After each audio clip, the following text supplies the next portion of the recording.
আজকে আমি তৈরি করে নিলাম সাদা চিকেন। এই রান্নাটা খুবই মজার। এটা বাচ্চাদের খুবই একটা ফেভারিট খাবার।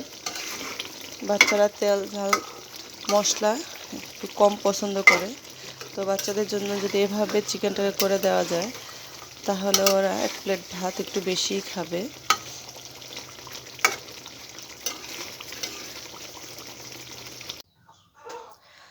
আসসালামু আলাইকুম বন্ধুরা, সবাই কেমন আছো? আজকে আমি রান্না করব সাদা চিকেন। তাই এখানে আমি প্রায় 800 গ্রামের মতো চিকেন নিয়ে নিয়েছি ছোট ছোট টুকরো করে। এখন এটাকে আমি লবণ আর হলুদ দিয়ে একটু মাখিয়ে তারপর ভেজে নেব। কিছুটা হলুদের গুঁড়ো দিয়ে দেবো, কিছুটা লবণ দিয়ে দেবো, কিছুটা মরিচের গুঁড়ো। এবার আমি হাত দিয়ে খুব সুন্দরভাবে এটাকে একটু মাখিয়ে নিচ্ছি। সুন্দরভাবে মাখানো হয়ে গেছে। এবার চলে যাব চুলায় একটা কড়াই বসিয়ে দিয়েছি। এখন দিয়ে দেবো কিছুটা সয়াবিন তেল। তেলটা প্রায় গরম হয়ে আসছে। এ পর্যায়ে এখন আস্তে আস্তে আমি চিকেনগুলো দিয়ে একটু ভেজে নেব। এবার চিকেনটাকে একটু উল্টে পাল্টে নেব।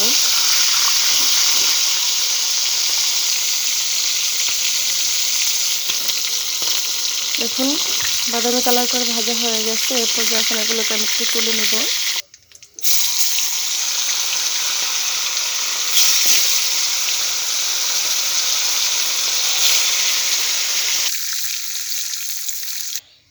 মাংস ভেজে যে তেল থেকে তার মধ্যে দিয়ে দেবো 1 চামচ পেঁয়াজ কুচি, দিয়ে দেবো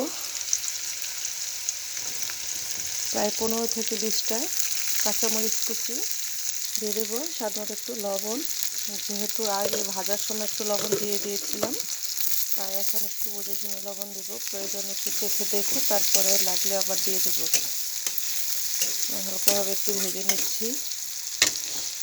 দিয়ে দেবো 2টি তেজপাতা, এবার দিয়ে দেবো 4টে এলাচি, 3 টুকরো দারচিনি দিয়ে আমি তেলের সাথে একটুখানি ভেজে নেব।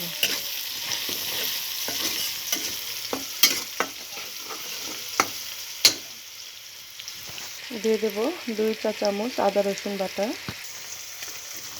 আর আমি এটাকে সুন্দরভাবে তেলের সঙ্গে একটু ভেজে নেব, কাঁচা গন্ধটা যেন না থাকে।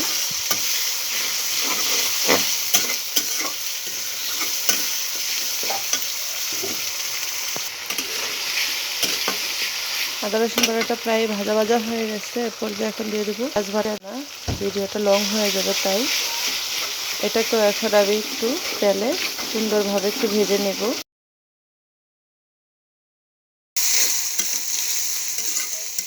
পেঁয়াজটা কিছুটা ভাজা ভাজা হয়ে এসেছে। এ পর্যায়ে দিয়ে দেবো বাদাম বাটা। আপনারা যে কোনো বাদাম দিতে পারেন। আমার কাছে চীনা বাদাম ছিল তাই আমি চীনা বাদামই দিলাম। আপনারা পেস্তা বাদাম বা কাজু বাদাম যেটা দিতে পারেন। তবে আমার কাছে যা ছিল আমি সেটাই দিয়ে দিয়েছি।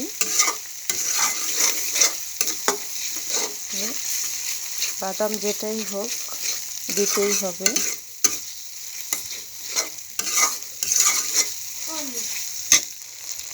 প্রায় ভাজা ভাজা হয়ে গেছে। পর্যায়ে এখন দিয়ে দেবো একটু টক দই।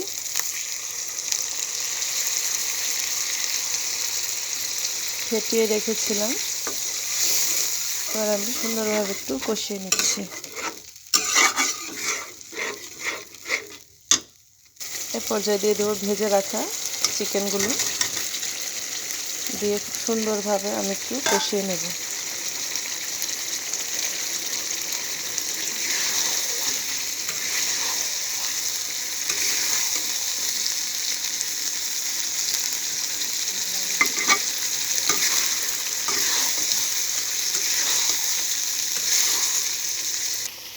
চিকেনটা সুন্দরভাবে কষানো হয়ে গেছে। এরপর একটু চিকেনটা সেদ্ধ হওয়ার জন্য পানি দিয়ে দেব।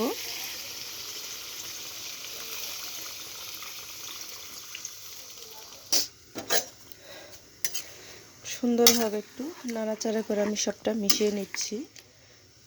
তো এ পর্যায়ে এখন আমি একটা ঢাকনার সাহায্যে ঢেকে দেব। এবার আমি ঢাকনাটাকে তুলে একটু দেখে নিচ্ছি।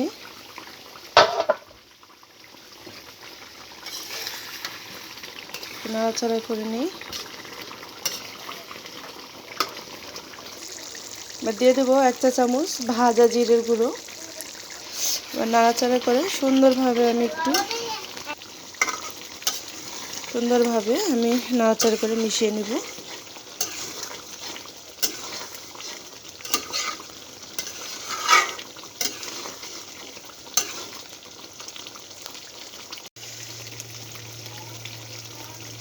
তৈরি হয়ে গেল আমার সাদা চিকেন।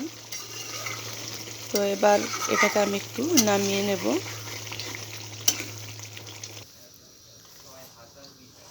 আমি চিকেনটাকে নামিয়ে নিয়েছি। তো আমার ভিডিওটা যদি ভালো লেগে থাকে অবশ্যই শেয়ার করবেন, লাইক করবেন, কমেন্ট করবেন। তো সবাই সুস্থ থাকবেন, ভালো থাকবেন। আল্লাহ হাফেজ।